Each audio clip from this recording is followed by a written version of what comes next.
Hi, this is Steve Rigolosi, and tonight on Forgotten Mysteries, I have for you quite a treat. It is Ambush House by Kurt Steele. This is copyright 1943 by Harcourt Brace, and a few interesting things to note about this particular book that I'm holding. First, as you can see from the back cover, it was published during World War II. You see here the advertisement to buy war bonds. And then on the inside front flap here, there is a request that readers send books to our servicemen overseas at a special postage rate so that our servicemen and women had something to read while they were fighting the war. Another interesting thing about this book, which I didn't know when I bought and didn't realize as I started reading, is, can you see here, it says, from the library of Bill Pronzini, who is one of my favorite modern mystery writers.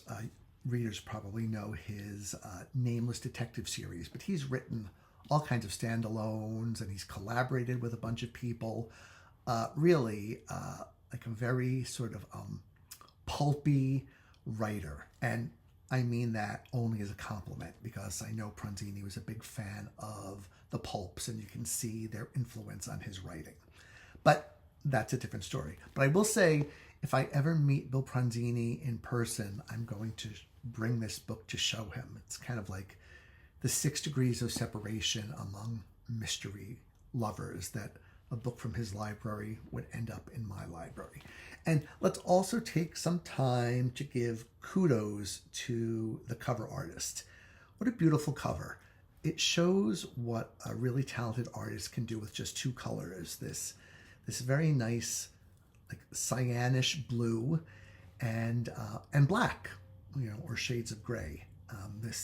This house is Ambush House. Features prominently in the book. It's got this weird turret. Reminds me of a book called The Turret Room by Charlotte Armstrong. And I just think the cover is gorgeous and worth commenting on. You can't judge a book by its cover.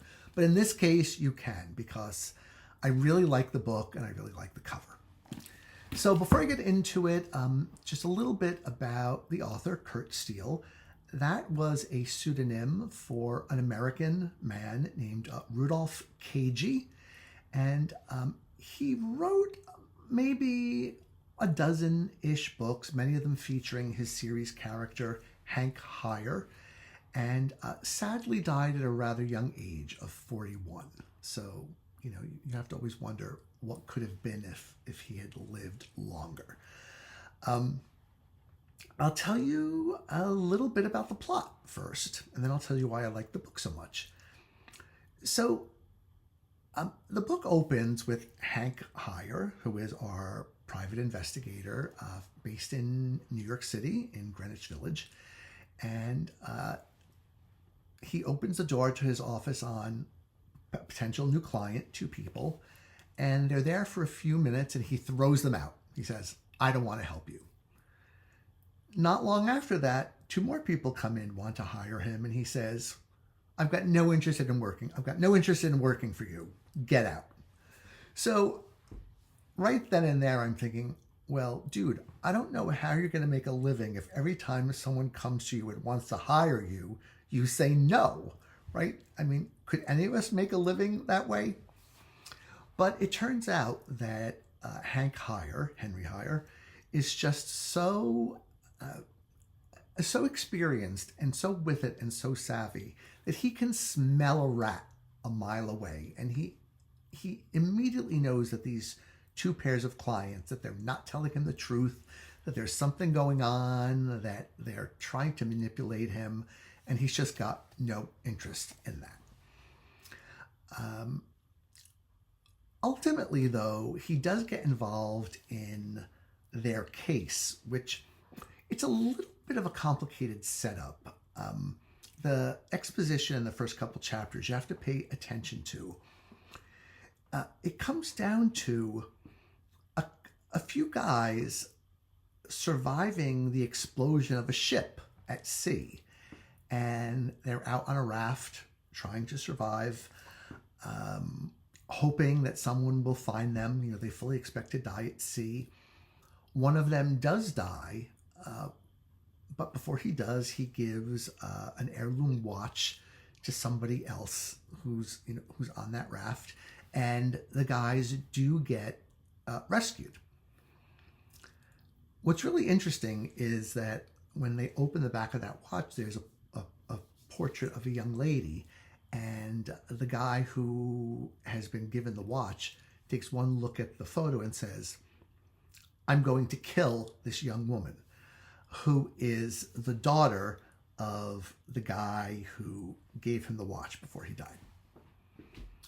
So the book becomes about the quest to figure out what exactly happened, what's going on, why is the young lady the target of somebody's nefarious intent, and how does it all get resolved? So the pace of this book is really fast. It takes off like a shot. I mean, there is no wasted time or words. It's right off into the action, and I really like that about a book. I don't mind and sometimes really enjoy a slow burn, but I like when a book takes off like a rocket, and this one does. And once you start, you can't really put it down because there's lots of information coming about you, lots of information, that may not be consistent. I know that's pretty typical of a mystery, right? You're trying to figure out who's telling the truth and who isn't. The cover, the house on the cover, Ambush House, is it's located in Westchester, in a fictional town that goes by the name of Highbridge. I kind of have the feeling it's New Rochelle. I just kind of have that feeling. It feels like New Rochelle. But for some reason, the author decided to use a fictional town. And Ambush House is lived in by a woman who has run a house of ill repute in the past and is, maybe not the most law-abiding of women. And she takes the request of the local district attorney to hide a young woman there, and it's all very curious, and there's a lot of unknown things happening. And the action sort of goes back and forth between Westchester and New York City. And that's the book. I don't want to tell you any more because I don't want to take away any of the fun of reading it. An interesting thing about our character, Hank Heyer, is that he has a ward from Argentina, sort of a young lady that he almost inherited as part of a former case who he's now taking care of. And they have a very cute relationship. He's very, very fond of her. She calls him Tio Hank, or Uncle Hank, and she's trying to learn the language. And so she's got Spanishisms and Englishisms in her language, and it's just kind of a cute relationship that gives Hank a little bit more, a little bit more depth as a human being. He doesn't have a romantic partner in this book. I think, reading in between the lines, he may have had one and things may have gone south in a previous book, but he's unattached romantically in this particular book. I just found the writing to be great entertainment. It keeps you involved. It's not, shallow or thin writing. It's good action-paced writing. I could see Kurt Steele, writing for the movies. Maybe he did, I don't know. But he sure knows how to keep a plot running along. And so it's the first book I had ever read by him, and I definitely will read more. I just found it to be enormously entertaining, and I read it in 2 sittings, and I will read more Hank Higher. The books are not that easy to find. I've done a little searching around, and they seem pretty rare and unfortunately a little on the expensive side. But I'll keep my eyes peeled for a bargain, and hope to find one of these days. I've done a lot of gushing, but I always like to talk a little bit about maybe what some of the cons of the book are. And I really can't find many here. The one thing I would say is that, in a lot of books that are set in New York City, the city itself is a character. Authors do a really good job of exploring different neighborhoods of New York City and getting around the city. I mean, it's so enormous, especially if you go beyond Manhattan. And Greenwich Village, is such a beautiful place and so historic. Even though that's where the Hank lives, the city doesn't play much of a role here. You don't get that sense of New York City that you get in other books. But that's okay, because that's not what this book is all about.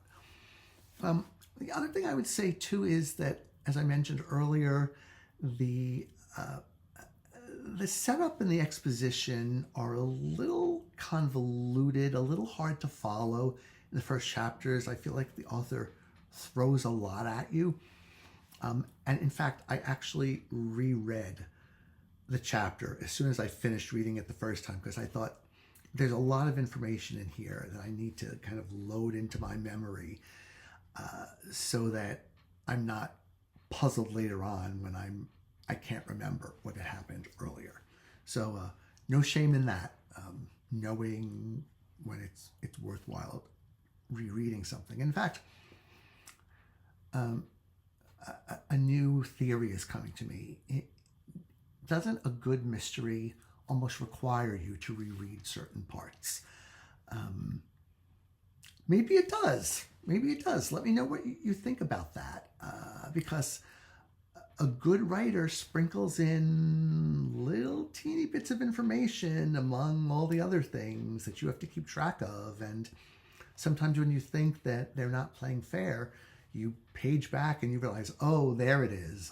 It's there, and I just didn't pay attention to it. I was reading too quickly, or the author succeeded in making me think it wasn't very important. And so kudos to the author for misleading me, which is probably the mystery writer's number one job or goal or task or what have you.